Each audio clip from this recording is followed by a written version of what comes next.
जय शम्भो हर हर महादेव। नमस्कार सँगै हार्दिक स्वागत छ म गंगा सागर उपाध्याय पोखराबाट। आजको यो भिडियोमा मैले वास्तुशास्त्र अनुसार हामीले घरमा यी चीजहरू राख्ने हुँदैन, यी चीजहरू भएको खण्डमा हाम्रो घरमा दरिद्रता छाउँछ भन्ने प्रसङ्गको टपिकमा यहाँहरूलाई जानकारी दिँदैछु। ती चीजहरू के हुन् त? हामीले के चीज राखेमा हाम्रो घरमा दरिद्रता हुन्छ त्यो आजै हामीले हटाउनु पर्दछ त। त्यो प्रयोगविहीन चीजलाई हामीले हटाउन आवश्यक छ। त्यसको बारेमा विशेष चर्चा गर्छु। भिडियो कुन ठाउँदेखि हेर्दै सुन्दै हुनुहुन्छ यो ठाउँबाट भनेर कमेन्ट गर्न नभुल्नु होला। भिडियो रहँदा भिडियो मन पर्यो भने अवश्य पनि भिडियोलाई एक लाइक, एक कमेन्ट, एक शेयर गरिदिनु होला। र यदि अहिलेसम्म पनि च्यानललाई सब्स्क्राइब गर्नुभएको छैन भने यस्तै धेरै जानकारीका लागि र जानकारी प्राप्त गर्नको लागि च्यानललाई सब्स्क्राइब गरेर सँगै आउने बेल आइकन र सँगै आउने अल बटनमा पनि क्लिक गर्न नभुल्नु होला। दर्शक मित्र, वास्तुशास्त्रले यही केही चीजहरूलाई निषेध गरिएको छ जुन कुरा हाम्रो घरमा अनावश्यक रूपमा रहिरहेका छन् र तिनले हाम्रो घरमा नकारात्मक प्रभाव पारिरहेका छन्। हामीले घरमा गइसकेपछि पारिवारिक सद्भावको वातावरण बनोस् भन्ने हाम्रो चाहना हुन्छ।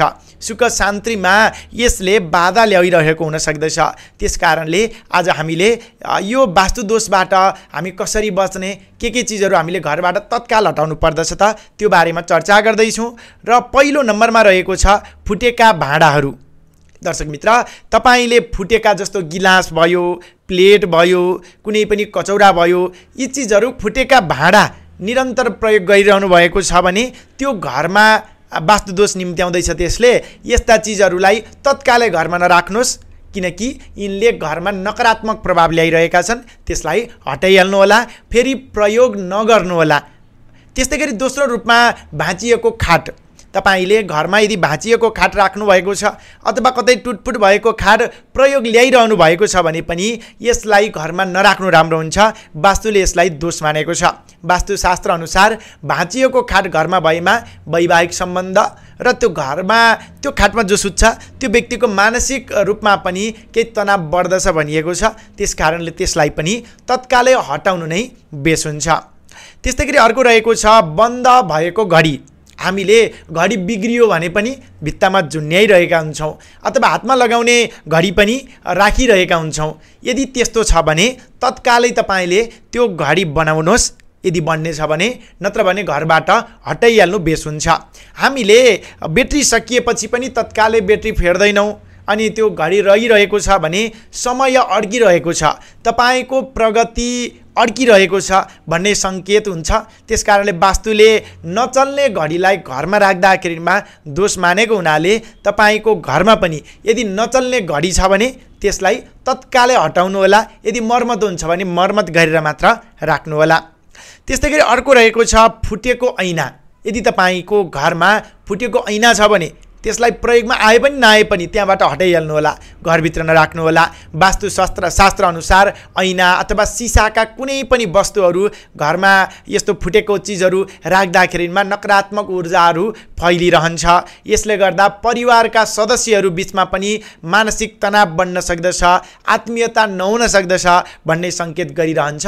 त्यसकारणले तपाईको घरमा सिसाका भाँडाहरू अथवा सिसाको ऐना छ भने पनि कतै बीचमा फुटेको छ भने त्यसलाई पुनः प्रयोग नगर्नुहोस्। प्रयोग नहुने चिज घरमा राख्नु नै हुँदैन। तपाईले त्यसलाई घरबाट तत्कालै हटाउनु नै बेस हुन्छ।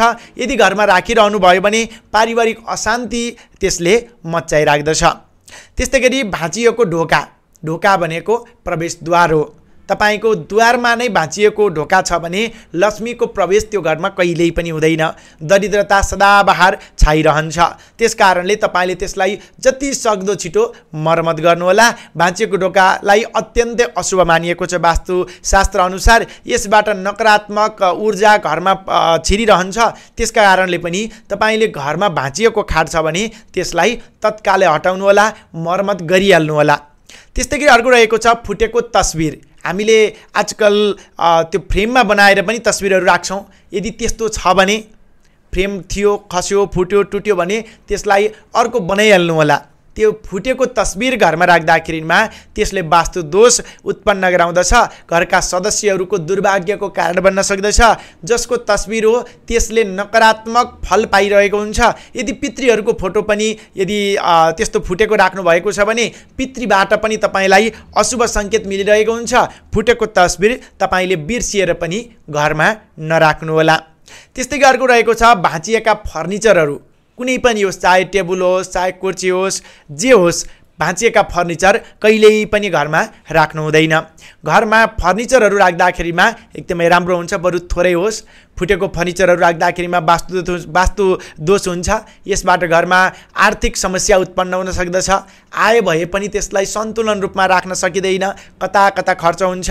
त्यसकारणले यसलाई कि मर्मत गर्नुहोस् कि फ्याँक्नुहोस्। घरमा चाहिँ त्यस्तो भाँचिएका टुटुट भएका फर्निचरहरू तपाईले कहिल्यै पनि बिर्सिएर राख्नु पनि हुँदैन। त्यसैले यी चिजहरूलाई तत्कालै हटाइहाल्नु पर्दछ।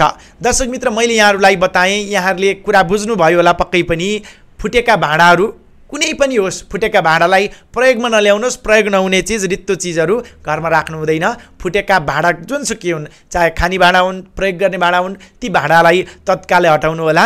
भाँचिएको खाटलाई पनि प्रयोग गर्नु हुँदैन। चाहे पाहुना पास आउँदा सुत्ने खाट होस् अथवा आफू नै सुत्ने खाट छ भने पनि त्यसलाई तत्कालै मर्मत गर्नु होला। भाँचिएको खाटले पनि घरमा दरिद्रता ल्याउँछ। बन्द भएको घडी सुई घुमिरहेको छैन भने त्यसलाई पनि तत्कालै सज्नु होला, तत्कालै बनाउनु होला। अनि मात्र घरमा तपाईको प्रगतिको पथ अगाडि बढ्दछ। त्यस्तै गरी फुटेको ऐना, भाँचिएको ढोका, फुटेको तस्बिर र भाँचिएका फर्निचरहरू, यी चिजहरू घरमा जबसम्म रहन्छन् तबसम्म वास्तु दोष हुन्छ। जब वास्तु दोष हुन्छ घरमा शान्ति मिल्दैन। दर्शक मित्र, भिडियो कस्तो लाग्यो? आफ्नो अमूल्य सल्लाह सुझाव प्रतिक्रिया तलको कमेन्ट बक्समा कमेन्ट गरिदिनु होला। भिडियो हेर्दा भिडियो मन पर्यो भने अवश्य पनि भिडियोलाई एक लाइक, एक कमेन्ट, एक शेयर गरिदिनु होला। र यदि अहिलेसम्म पनि यो च्यानललाई सब्स्क्राइब गर्नुभएको छैन भने कृपया सब्स्क्राइब गरेर सँगै आउने बेल आइकन र सँगै आउने अल बटनमा क्लिक गर्न नभुल्नु होला भन्दै छिट्टै अर्को नयाँ भिडियोका साथ भेट्ने बाचाका साथ म प्रसुदा गङ्गासागर उपाध्याय आजको यो प्रस्तुतिबाट बिदा चाहन्छु। तपाईँ सम्पूर्णको बाँकी पल मङ्गल रहोस्, शुभ रहोस्। नमस्कार।